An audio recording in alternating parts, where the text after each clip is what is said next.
Zee 24 तास एक पाऊल पुढे। कारखान्यामुळे गावाचा विकास होतो असं कारण देऊन गावात कारखाने काढले जातात, पण नियमांचं पालन मात्र केलं जात नाही आणि याचा फटका बसतो तो ग्रामस्थांना। वर्धा जिल्ह्यातल्या भूगावचे शेतकरीही कारखान्यातून येणाऱ्या दूषित पाण्यामुळे त्रासलेत। शेतीचं नुकसान होतंय म्हटल्यावर गप्प बसून कसं चालेल, म्हणूनच या शेतकऱ्यांनी कारखानदार सरकारी अधिकाऱ्यांपर्यंत दाद मागितली, पण उलट या सर्वांची मजल शेतकऱ्यांना धमकावण्यापर्यंत गेली। वर्धा जिल्ह्यातलं हे भूगाव, शेतकऱ्यांचं गाव असलेल्या भूगावचं गावपणच धोक्यात आलंय। याला कारणीभूत आहेत गावाजवळ उभे राहिलेले कारखाने। गावाजवळ स्टील आणि पॉवर प्लांट उभे राहिलेत। या कारखान्यातून बाहेर पडणारी राख आणि प्रदूषित पाण्यामुळे इथली शेती धोक्यात आली आहे। एकेकाळी सधन शेतकरी म्हणून नावारूपाला आलेले शंकर उगेमुगेही त्यापैकीच एक। 9 एकर शेतीत कापूस, सोयाबीन, गहू आणि ऊसासारखी पिकं ते घ्यायचे। मात्र प्रदूषणामुळे त्यांना शेती करणं अवघड झालंय। एकेकाळचा सधन शेतकरी आता देशोधडीला लागलाय। प्रदूषणाबाबतची तक्रार त्यांनी कारखान्यांच्या व्यवस्थापनाकडे केली। त्यांच्या तक्रारीला केराची टोपली दाखवण्यात आली। सरकारी अधिकारी आणि कारखाना व्यवस्थापन असं कोणीही ऐकत नाही। उलट उगेमुगे यांना धमकावण्यापर्यंत या कारखान्याची मजल गेलीय। त्यामुळे आता शेती करायचीच नाही अशा मानसिकतेपर्यंत ते पोहोचलेत।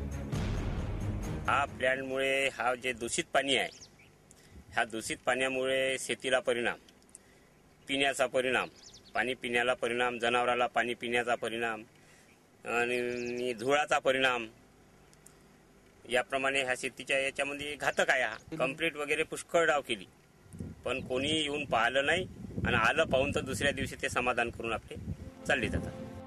प्रदूषणाच्या समस्येकडे कुणीही लक्ष देत नाही म्हटल्यावर उगेमुगे यांनी झी हेल्पलाईनकडे तक्रार केली। समस्या त्यांच्या शेतीची होती, प्रश्न त्यांच्या जगण्याचा होता, किंबहुना भूगावातल्या शेतकऱ्यांच्या जीवन मरणाचा हा प्रश्न होता। त्यामुळे झी हेल्पलाईनची टीम भूगावात पोहोचली, तिथल्या शेतीची पाहणी केली। रक्ताचं पाणी करून पिकवलेली शेती करपून गेली होती। कालव्याच्या पाण्यावर रसायनांचा थर साचलेला स्पष्ट दिसत होता। उघड्या डोळ्यानं हे सर्व होत असताना सरकारी अधिकारी मूग गिळून गप्प होते। प्रदूषण नियंत्रण महामंडळाचा एकही अधिकारी या भागात कधीच फिरकला नसल्याचं शेतकरी सांगतात। या प्रकरणी जिल्ह्याचा प्रमुख प्रशासकीय अधिकारी म्हणून आम्ही वर्ध्याचे जिल्हाधिकारी नवीन सोना यांची भेट घेतली। त्यांच्या कानावर हा प्रकार घातला। त्यांनी या प्रकरणी माहिती घेऊन कारवाईचे आदेश संबंधित यंत्रणेला देणार असल्याचं आश्वासन दिलं।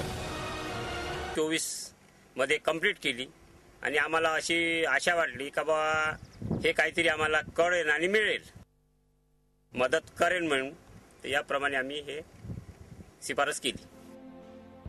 जिल्हाधिकाऱ्यांच्या आश्वासनामुळे उगेमुगे यांना मोठा धीर आलाय।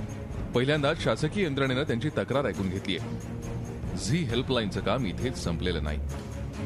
झी हेल्पलाईन या प्रकरणाचा शेवटपर्यंत पाठपुरावा करणार आहे। शासकीय यंत्रणेनं शेतकऱ्यांची समस्या न सोडवल्यास कायदेशीर लढाईसाठी झी हेल्पलाईन शेतकऱ्यांना मदत करणार आहे। भूगावच्या शेतकऱ्यांना न्याय मिळवून देणार आहे, कारण सवाल शेतकऱ्यांच्या जगण्या मरण्याचा आहे। झी हेल्पलाईनसाठी अमित देशपांडे, वर्धा। झी 24 तास एक पाऊल पुढे।